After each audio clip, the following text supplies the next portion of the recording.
Joining us now, my former co-host, the Secretary of Transportation, Sean Duffy. Mr. Secretary, so great to see you. Thank you so much for being here.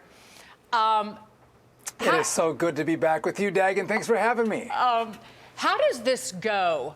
So there is a pause that's been put in place on this program, this $5 billion program, and the states have been told you cannot proceed. But does Congress, and you would know this better than anybody on the planet, to really truly rescind this money, this $5 billion, does Congress have to act on it? But what can you do?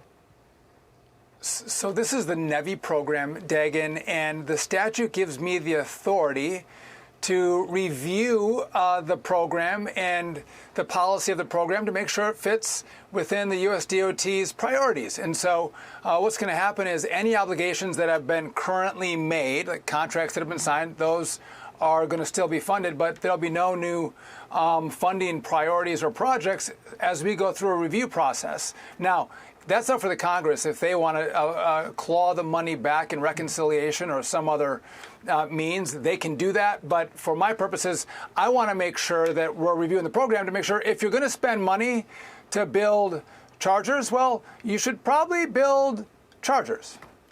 Right, and there so few have been built so far. And also, you have rescinded the fuel economy standards that were put in place by the Biden administration, and then the EPA now being run by Lee Zeldin, and President Trump's tailpipe emissions regulation reversal. Is there the need for these charging stations to be built because Americans won't be forced to buy these vehicles? Well, listen, that's going to be a conversation for Congress. Right. But the question would become, does the Congress need to invest in an infrastructure for one set of vehicles and maybe not another set of vehicles? I mean, listen, I'm not opposed to EVs, but I think there's been a broader conversation. Should the government be subsidizing an EV rollout or EV chargers, which you and I on the show for a long time have talked about.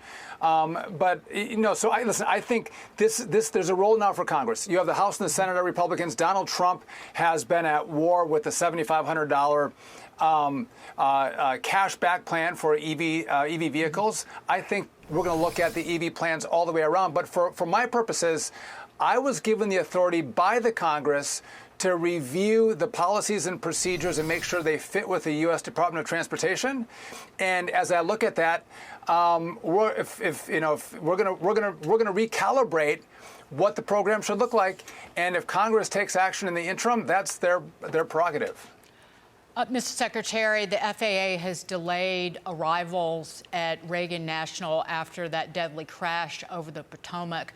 And then we just found out today there was a plane with 10 people aboard that is now missing in Alaska. Can you give us an update on, one, the investigation in Washington, but also potentially that missing plane in Alaska?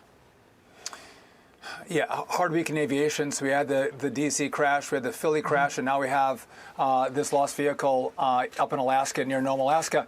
And so I'll just tell you, back on the D.C. crash, again, I think there's going to be plenty of time to review what happened inside the tower.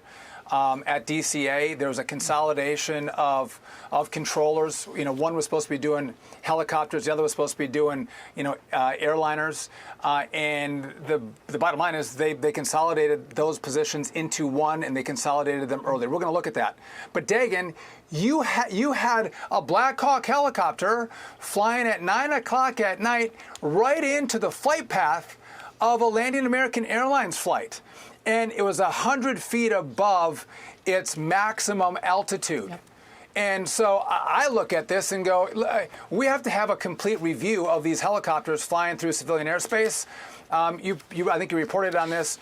We have restricted the airspace around DCA for helicopter traffic. The president can fly through there. There's life-saving flights that need to go through there. That's fine. But right now, as we review these policies, there's going to be no traffic coming through. By the way, were they flying with night vision goggles? And if they were, don't fly that at 9 o'clock at night, DOD. Fly that at 1 o'clock in the morning. You're endangering the American people by flying these flights. Dagan, there's 28 entities that fly helicopters through this area. We have to take another hard look at what does aviation safety look like? How do we use our airspace? And I think there were mistakes made in the past. We're gonna review that moving forward and make sure we have a system in place that keeps our travelers safe. And Senator Ted Cruz said yesterday, just to update the audience, that Black Hawk had turned off this particular technology, the automatic dependent surveillance broadcast, which broadcasts the aircraft's position, altitude, and speed, which you would not do during a training mission. You would do that during a continuity of government mission. That was not what that helicopter was just on a training mission. And so theoretically, that tracking system should not have been turned off at that moment. But I didn't mean to. But just real quick, Dagan, I don't believe the NTSB had actually confirmed that yet, and they're the ones we're looking to for the investigation. So we have to wait for them to confirm it. But one of the, Donald Trump said DOGE is going to go take a look at the Pentagon. I think you have generals that are using these helicopters as their own personal Ubers. Get out of the helicopter, get in a damn Suburban, and take the road. You don't need to take these helicopters. And by the way, you'll also save us money. But they're not your personal transport. It's not national security for these guys taking these helicopters. They can drive in a car. Thank you for saying that. And you said DOGE. That magic word that is now the trigger word for virtually every Democrat. The Department of Transportation is teaming up with DOGE to modernize our aviation system. And Hillary Clinton used that to not once but twice take some nasty, cheap shots at what you and President Trump and Elon Musk are trying to do for the American people. And I will just suffice it to say, you not once, but twice handed her business. Listen, I wasn't going to let it stand. I mean, Hillary Clinton wants to engage in a fight about a system that hasn't been updated in decades. They tried to update it for the last 20 or 30 years and haven't been able to do it. We're using World War II technology, and I'm not going to listen to Hillary Clinton. But in regard to DOGE, so we think of DOGE as maybe a cutting body where we're going to look at the efficiency of government by cutting. I went to Elon Musk and said, I need you to help me build. What are the best ideas from the engineers that Elon Musk has access to, but also on the Hill or in industry? Let's all come together and envision an air traffic control system that will be safer, that will allow for more efficiencies, make sure people don't die in our airspace, and maybe let's do it in a year or 2 years. Let's revolutionize the way this system works. And again, I'm not going to go to Hillary Clinton. I'm not going to talk to her. But a guy that launches Teslas into space, launches people into space, rockets into space, and then catches those rockets, Dagan, I sure as hell am going to talk to that guy. That's the guy I want to talk to make sure I have the right system in place. And if you want to complain about that, whoever does, have at me, but I want the best minds, and Elon has access to them, and that's why I'm having a conversation with them in this space. And have at it, Hillary. Hillary and Bill know a lot about 22-year-olds. They can have that conversation, but I want the engineers that are 22 years old helping us out. Two quick things. Elon Musk has to be excited about the ability to really protect the entire nation, theoretically. I would just, because this is not about cutting waste and weeding out fraud. It's really transformative.